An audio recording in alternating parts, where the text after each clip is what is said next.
Hello दोस्तों, मेरे channel में आपका बहुत-बहुत स्वागत है। आज हम देखने वाले हैं एक नई मूवी जिसका नाम है रेन। एक लड़की जो अंधी होती है जिसका नाम है संध्या और उसे मिलने के लिए एक प्रकाश नामक पत्रकार उसके घर पर आता है, तो वहाँ से कहानी स्टार्ट होती है। संध्या को हमेशा से रेन से बेचैनी होती है। जब भी बारिश आता है तब वो बेचैन हो जाती है और ऐसा लगता है कि उसे कुछ बारिश से सदमा हो चुका है। तभी एक फ़ोन कॉल आता है जिसमें प्रकाश नामक का एक पत्रकार ने फ़ोन किया था। वो इंटरव्यू के लिए कॉल करता है। तब पहले तो संध्या इनकार कर देती है और थोड़ी देर के बाद वो मान जाती है। तब वो टाइमिंग देखती है। तब थोड़ी देर में वो प्रकाश आने वाला था, तो एक जगह की मूर्ति दूसरी जगह शिफ्ट कर कर वो एक मूर्ति को एक हथियार बनाना चाहती है। जैसे ही आदमी डोर के पास हो तो वो मूर्ति से भी मार सकती है। तो इस तरह का प्लान संध्या के पास था। तो ये इसीलिए करती है क्योंकि ये अकेली रहती है इस सारे घर में और इसकी देखभाल करने वाला भी कोई नहीं है, इसीलिए हर वक्त इसे चौकन्ना रहना पड़ता है। संध्या अपने किचन से थोड़े से चाकू भी लेकर उसे जगह जगह पर रख देती है। अगर वो आदमी खतरनाक निकला तो वो वहीं पर मार सकती है। तो इस तरह की योजना संध्या बनाती है प्रकाश के लिए। ये ऐसा क्यों करती है हमें कहानी के आगे में मालूम होगा। तभी प्रकाश की गाड़ी की आवाज़ आ जाती है और ये चौकन्नी हो जाती है। जैसे ही प्रकाश डोर के पास आता है तब वो बेल बजाने के बाद वहीं पर खड़े होकर अपनी मूर्ति को पकड़े हुए संध्या दरवाज़ा खोलती है, पर प्रकाश उसे खतरनाक नहीं दिख रहा था, इसीलिए वो अपनी मूर्ति को छोड़कर उसे अंदर बुलाती है। जब प्रकाश अपने सवालों को पूछने लगता है एक-एक कर कर, तब वो बताती है कि उसे कविता लिखने का बड़ा शौक है और कभी-कभी गाने भी लिखती है। तब प्रकाश उससे पूछता है कि वो कैसे लिखती है, तब वो बैरल लैंग्वेज में लिखती थी, ये अंधों की भाषा है। उसे ट्रांसलेट कर कर वो पुस्तकों में छापती थी। तो तभी वो बातों में प्रकाश को बारिश की कविता के बारे में बोलती लगती है, पर थोड़ी देर के बाद महसूस करती है कि प्रकाश बहुत करीब आ चुका है। तब वो उसे दूर जाने को कहती है। तभी वहाँ पर वो कविता सुनाती है। सुनाते-सुनाते वो इतनी मगन हो जाती है कि उसकी सारी कहानी उसमें ही बोल देती है। तभी वो हड़बड़ा उठती है क्योंकि प्रकाश उससे वो बारिश की कविता के बारे में बहुत सारे सवालें पूछने लगता है। इसीलिए वो प्रकाश को बताना नहीं चाहती थी, इसीलिए वो वहाँ से चाय बनाने के लिए चली जाती है। प्रकाश को सिगरेट पीने की आदत थी, इसीलिए वो जान लेती है कि वो सिगरेट पीना चाहता है। इसलिए वो एशट्रे को जब वो रख कर अपनी माचिस से सिगरेट को जलाते हुए नीचे गिरा देता है, तब वो देखता है कि वहाँ पर एक सोफ़े के नीचे चाकू पड़ा हुआ है। तो ये घबरा जाता है क्योंकि ये अंधी लड़की के पास यहाँ पर चाकू किसने छुपाया है। तभी वो चाकू लेकर दूसरी जगह पर रख देता है। इसकी आवाज़ सुनकर संध्या चौकन्नी हो जाती है और तभी वो चाय लेकर आने लगती है। प्रकाश भी वो सोफ़े के पास जाकर बैठ जाता है। संध्या चाय लेकर सोफ़े के पास आती है, तब कप में चीनी डालने के बहाने जानबूझकर चम्मच को नीचे गिरा देती है और वहाँ की चाकू को ढूँढने लगती है, पर वहाँ पर चाकू नहीं मिलती। इसे देखकर बहुत हैरान हो जाती है। वो गिरा हुआ चम्मच को दूसरा बदला कर नया लाने के बहाने वो किचन में जाती है। तब वहाँ पर एक गन लेकर अपने पास रख लेती है और चुपचाप वही चम्मच लेकर वापस आ जाती है। प्रकाश ने चाय पी ली थी। तभी वो फिर से वो बारिश की कविता के बारे में कुछ प्रश्न करने लगता है, पर संध्या उसे उत्तर नहीं देना चाहती। तभी वो गुस्से में आकर वो रिवॉल्वर उठा लेती है और उसे गन पॉइंट पे रखकर पूछती है कि वहाँ की चाकू कहाँ गई। तब वो कहता है कि उसने वो चाकू को दूसरी ओर रखा है। तभी संध्या उस जगह पर जाकर लाने की कोशिश करती है, पर ये वहाँ से हिलना नहीं चाहिए, इसीलिए वो एक बुक देती है, जिससे कि वो बुक को पढ़ते जाएगा और ये कहाँ है वो समझ में आ जाएगा।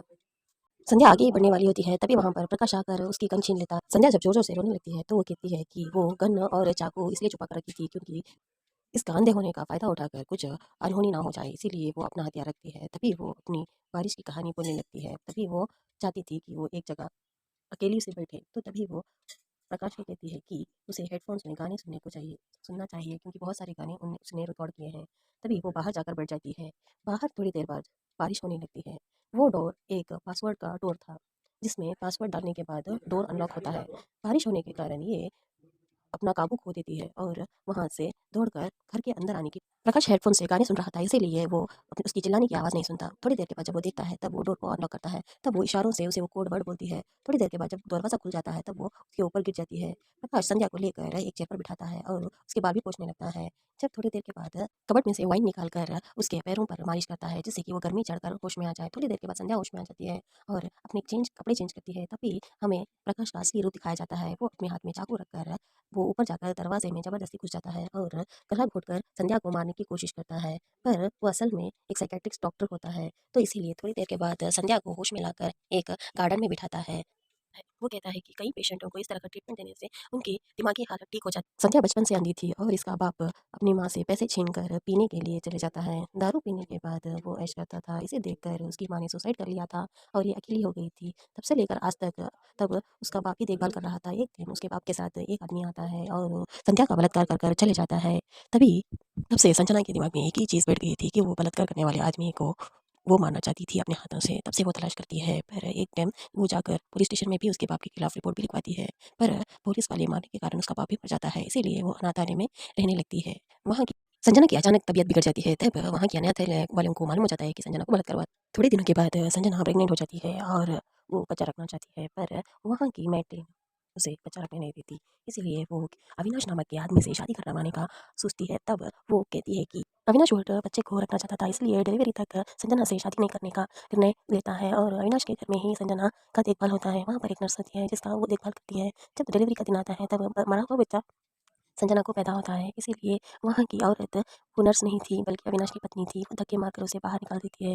वो इतने दिन तक इसकी परवरिश इसलिए करती थी कि उसे वो बच्चा चाहिए था। ये सारी कहानी सुनकर अविनाश बहुत दुखी हो जाता है और संजना को अपनाने का निर्णय लेता है। तब वो म्यूजिक चलाकर उसे प्रपोज करता है। तब संजना उसकी बात को मान लेती। जब संजना प्रकाश को किस करने के लिए आगे आती है तब प्रकाश के मुंह में से बहुत गंदी बदबू आ रही थी, जैसे वो बलात्कारी आदमी के मुंह में से आ रही थी। वो देखकर पहचान लेती है कि ये वही आदमी है जिसने संजना का बलात्कार किया है और उसे सामान फेंकने लगती है। वो बचते-बचाते उसके पास आ जाता है और साड़ी से बाँध देता है और समझाने लगता है कि उसने इसलिए ऐसा किया क्योंकि उसकी बीवी को बच्चा नहीं हो रहा था। वो मौका देखकर जब छुपाया हुआ चाकू से मार देती है और गन से फायर करने का स्टार्ट करती है, तब वो चौकन्ना होकर दूर जाने लगता है और थोड़ी देर में जब बहुत ज़्यादा गोलियाँ चला रही थी, वो काउंट कर रहा था। जैसे ही गोलियाँ खत्म हो गई, वो वहाँ से भागने लगती है। ऊपर भागकर मेन स्विच को ऑफ कर देती है, जिससे अंधेरे में कुछ नहीं दिखाई देता, पर सर्किट के कारण इसके पास माचिस होती है। माचिस जलाकर जब वो देखता है तब वो बाहर बैठी हुई थी रोते हुए और सामने जाता है। तभी वो अपना डंडा लेकर उसके गले में फंसाकर उसे जान से मार देती है। इस तरह से